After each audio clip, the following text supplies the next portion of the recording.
I just wanna clear it out. She still has my vote no matter what. And sa mga haters po dyan, I'm so sorry na mura-murahan ko kayo that night. Kasi hindi ko naman gagawin talaga yun sa ano. I was just so drunk.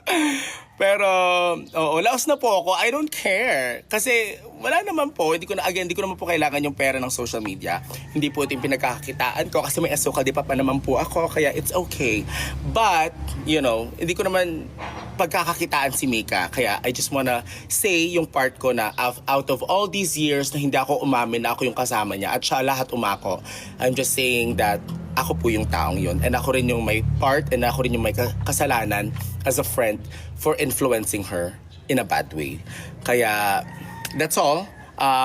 I-bash niyo pa ako, okay pa. Kasi kasalanan ko naman talaga na maoy-maoy ako. Pero for her part, I just wanna clear it. Yun lang po. Kaya thank you. Bye!